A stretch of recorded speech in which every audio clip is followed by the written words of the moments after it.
yang kedua, bersandar pada usaha itu sumber kehancuran dan putus asa.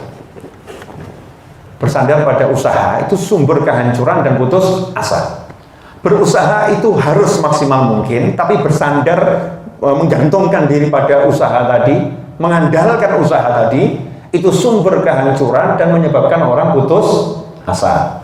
Contoh, ya misalnya ada orang dia punya target dalam 1 bulan tokonya ini bisa menghasilkan penghasilan sebesar 500 juta misal. Akhirnya dia menyandarkan diri pada usahanya. Dia panggil pakar iklan, ya, kemudian desainer ruangan, kemudian dia pilih produk-produk yang bagus, pakar online, semua dia lakukan. Ternyata tokonya sepi, online nggak laku, offline-nya nggak laku. Akhir bulan bukan dapat 500 juta, untuk bayar karyawan saja dia nggak bisa.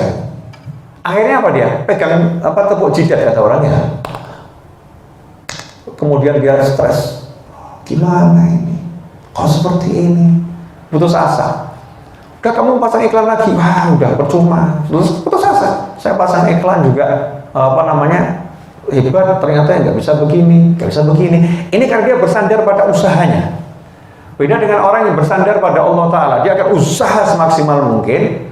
Ketika tampak tanda-tanda kegagalan, akhir bulan kok minus ya, akhir bulan kok minus, maka dia nggak peduli dengan minusnya.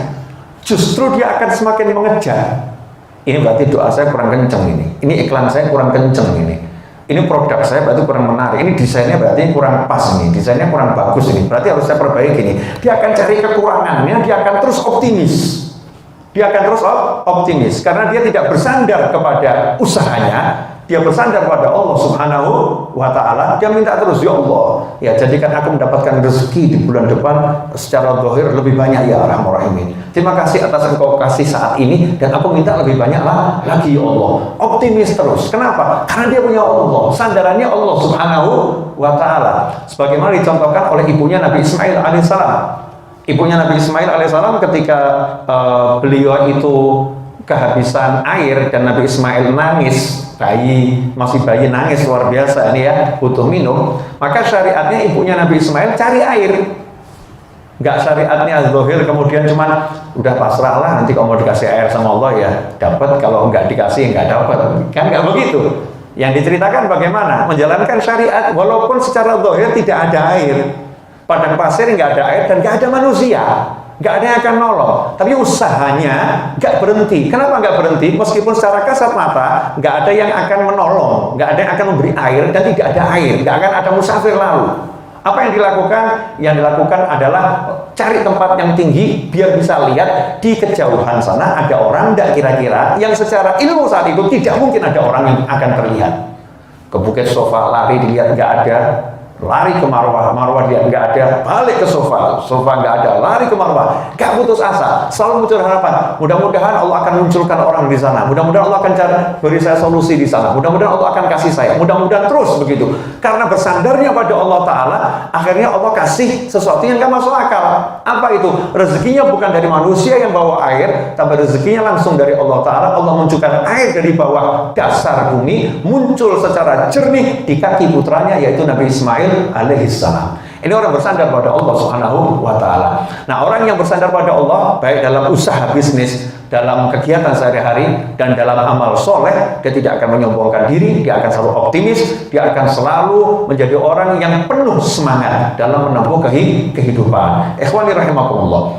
Meskipun demikian, orang-orang yang beramal ini, maha sayangnya Allah, maha pemurahnya Allah, maha cintanya Allah pada hamba-hambanya. Meskipun hak menerima dan menolak itu di tangan Allah Ta'ala, dan amal kita ini sebetulnya nggak ada artinya, ya nggak ada artinya.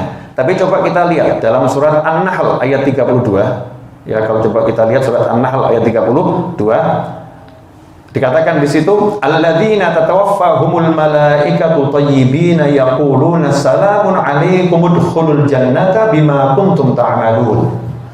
Surat An-Nahl ayat 32. Orang-orang yang diwafatkan oleh malaikat, Jadi ada malaikat kan, malaikat Israel alaihissalam itu kan bertugas untuk mencabutnya nyawa. Malaikat Israel itu punya tim, makanya disebut malaikat, bukan malak. Kalau malak satu, malaikat, ya. Malaikat Israel punya tim pencabut nyawa, dan nanti insya Allah Anda akan ketemu. Ya, nanti Anda akan ketemu, tapi insya Allah ya setelah umurnya panjang semua. Ya, panjang umur, sehat walafiat, tapi pasti ya nanti akan ketemu dengan timnya malaikat Israel alaihissalam. Nah, kalau kita ini orang yang baik dalam pandangan Allah Ta'ala, dengan kita pujikan selalu berbuat yang baik, apa kata Allah dalam Al-Quran? Alladzina tatawaffahumul malaikatu thayyibin. Orang-orang yang diwafatkan oleh malaikat thayyibin, dalam keadaan baik, husnul khotimah, dalam keadaan baik. Malaikatnya berkata, yaquluna, malaikatnya berkata, salamun alaikum. Ada yang menafsirkan kalimat salamun alaikum itu ketika rohnya akan dicabut. Malaikat yang ngomong, selamat buat kamu ahlul jannah.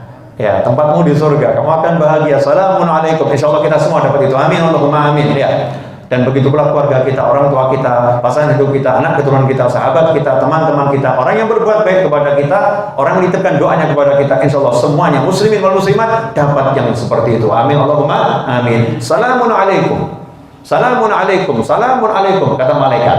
Nah, kemudian kalimat yang kedua, udkhulul jannata bima kuntum ta'malun. Ya, malaikat nanti akan mengatakan atas perintah Allah Ta'ala ketika sudah berada di depan pintu surga, udkhulul jannata, masuklah kalian semua ke dalam surga, bima kuntum ta'malun, berkat apa yang pernah kalian amalkan di dunia. Jadi walaupun masuk surga itu Allah yang masukin, berkat rahmatnya Allah, atas persetujuannya Allah, atas pengabulan dari Allah Ta'ala, tapi Allah nggak pernah melupakan amalnya orang-orang yang baik. Dipuji sama Allah. Allah nggak mengatakan masuklah surga karena aku, enggak gitu. Allah nggak mengatakan masuklah surga karena izinku, enggak. Allah nggak mengatakan masuklah surga karena kemurahanku, enggak. Tapi Allah mengatakan udkhulul jannata, masuklah kalian semua ke dalam surga bima kuntum ta'malun, berkat kalian mau amal dulu di dunia. Sama Allah dipuji itu amalnya. Sama Allah amalnya dipuji, usahanya dipuji. Nah, ini membuktikan bahwasanya amal soleh itu penting untuk dilakukan, ya, dan harus dilakukan. Tapi kita nggak boleh bersandar. Nah, ini salah satu hikmah dari hikam yang Ibnu Athaillah, hikmah yang pertama.